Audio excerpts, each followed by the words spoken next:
Samech, chapter 15. Proverbs 31:24. She maketh fine linen, and selleth it, and delivereth girdles unto the merchant. King James Version. She designs gowns and sells them, brings the sweaters she knits to the dress shops. The message. Samech. The Samech is a picture of a fulcrum, the balance point if you like.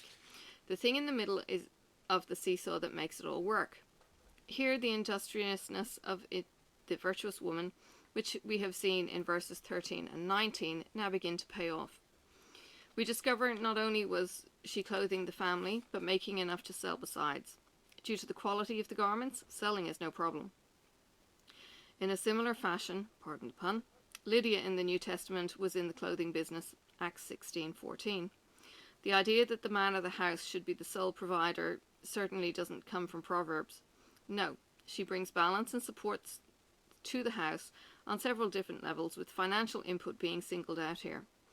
If marriage is seen as a partnership, then responsibility should be shared.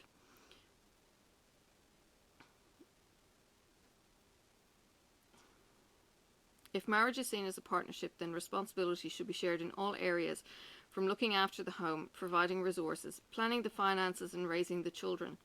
Unfortunately, in many societies, tasks are divided up into his stuff and her stuff, no overlap allowed. Yet such an arrangement, although easier to set up, is fatally flawed. Not only is a job or responsibility attended to more successfully when two heads are involved, but in doing so, real partnership is forged. Besides that, the fun of cooking together in the kitchen will carry over to what is cooking in the bedroom as well. The wisdom of such strategy is clearly seen when the spouse dies prematurely. In such tragic cases, the surviving partner at least has a fair idea of what's happening and needs to be done in every area of the household. There is a myriad of stories of left-behind husbands or wives who haven't got a clue regarding insurances, mortgage payments, or maths homework. I'm not contending here that everything needs to be divided neatly down the middle. Such a policy is rarely pragmatic and does not take into account each party's various schedules, passions, or talents. I'm simply saying that both need to be involved in some way in each separate part that makes a family and a marriage successful. In this way, we support one another and bring balance to one another. One of the best-selling marriage books in the last 10 years was His Needs, Her Needs by Willard Harley. His study, years of counselling experience, and most of all listening to thousands of couples, taught him some key truths. Primary among them was that we all have different needs. Obviously there are some exceptions, but in general women want, according to Harley, affection, conversation, honesty and openness, financial support, and a strong commitment from her spouse to family.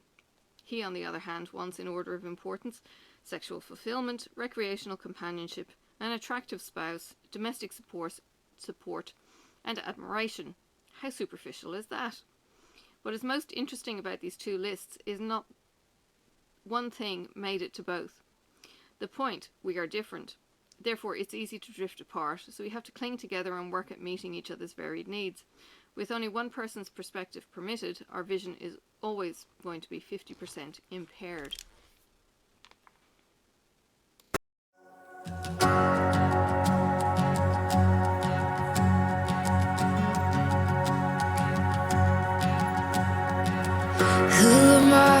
The highest king would welcome me.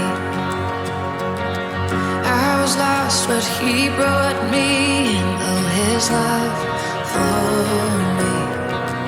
Oh, his love for me. Who the sun sets free, oh, is free indeed. I'm a child of God, yes I am. Free at last, he has ransomed me. His grace runs deep. While I was a slave to sin, Jesus died for me.